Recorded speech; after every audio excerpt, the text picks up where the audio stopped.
ability to live from the income of your personal resources. This should be every person who lives in a free country, especially a capitalistic country. This should be everyone's goal, to someday be able to live from the income of your personal resources. Now, how many resources you need, right, depends on how you want to live.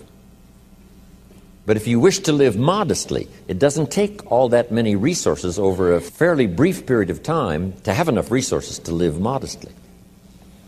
If you wish to live more lavishly, of course, you need to accumulate more resources. But that's my view of financial independence, so that you can live from the income of your resources. Now, here's what else that does. Now you can choose the work you do. Now you can choose to work or not work. Now you can work not because you have to, but because you want to.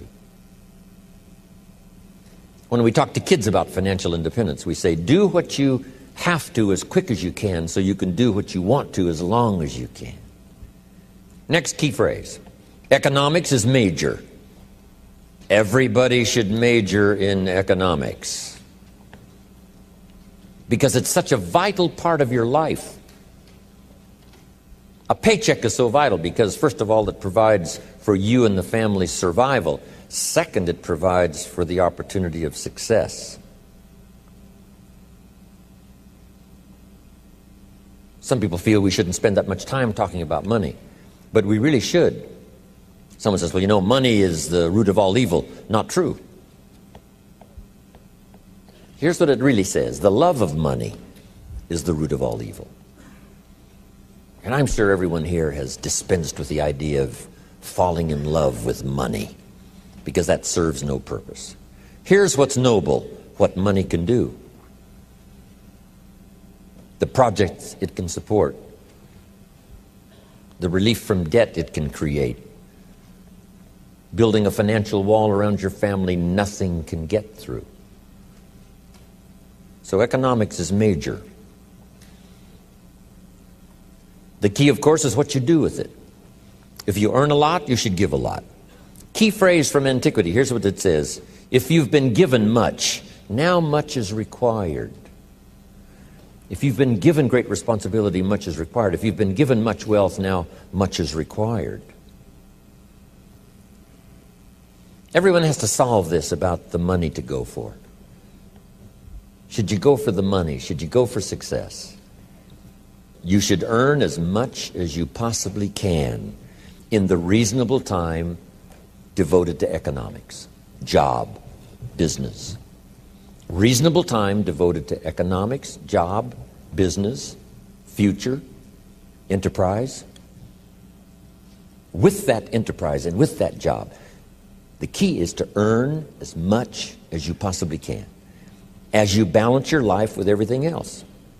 Not at the sacrifice of your friendships, not at the sacrifice of values, not at the sacrifice of integrity, not at the sacrifice of wiping out other values in your life, but within balance of everything. Go as far as you can, earn as much as you can, share as much as you can. Jot this question down. Is it possible in America to multiply your income by 10? Kids would be fascinated with this question. Is it possible to multiply your income by 10? And the answer is, of course, yes. Could you repeat that after me? Yes, of course. That helps to emphasize it. That's called exclamation point. And kids with wide eyes will say, is that right? Can you start at the bottom and someday multiply your income by 10? The answer is, of course, of course, of course. Now, if you multiplied it by 10, can you think of anybody that makes $500 an hour? I'm telling you, the Beverly Hills lawyers where I live make at least $500 an hour. Now we've multiplied income by 10 again. Would it be possible to multiply your income by 10 and then multiply it by 10 again? Now, see, that's a little weak. I'm trying to make you believers. To those that believe, here's what Scripture says. All things are possible. There isn't anything that's impossible. The most incredible things are possible to believers. Not hopers. Not hopers. Believers. Wow. $500 an hour. Would it be possible to multiply your income by 10 again? Of course. $5,000 an hour? What do you suppose I get paid? I'm telling you, it's possible to multiply your income by 10 and then by 10 and then by 10. I lecture with Norman Schwarzkopf, the old general. Guess what he gets paid for his speech? $65,000 for 1 hour. 65,000, not 5,000, right? 65,000.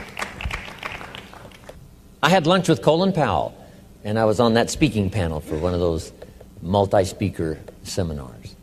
And I think he got paid like $70,000. It's a fun lunch with somebody that gets paid $75,000 for an hour.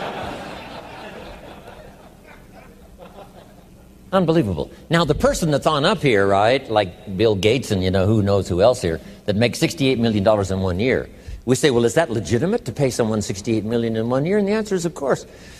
If they helped the company make $1 billion last year, would the company pay them $68 million? And the answer is yes, it's chicken feed. It ain't that much.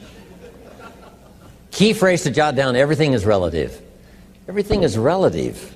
What might seem like a lot now, I'm telling you, some time from now for you won't seem that much. You say, wow, I was a small thinker back then, thinking, $4,000 a month was a lot of money. $8,000 a month was really something. I remember those days when $8,000 a month was unbelievable. And then $15,000 a month. Wow, I couldn't believe it. How about $20,000 a month? Incomprehensible. And I flew on by that. How about $30,000 a month? I flew on by that. Unbelievable. How about 50? How about 80,000 a month? I remember when I went right on by. It was incredible.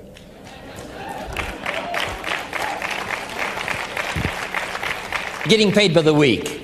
I remember when it was, right, 20,000 a week and then 30,000 a week. How about $40,000 a week?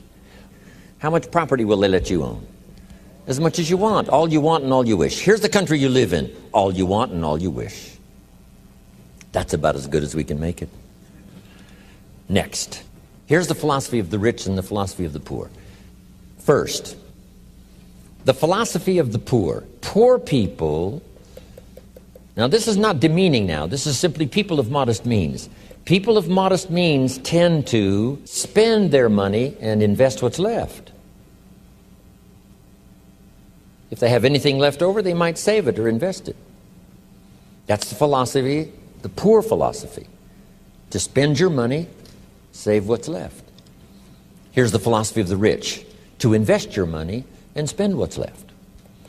It's the same money. It's just a different attitude and a different philosophy.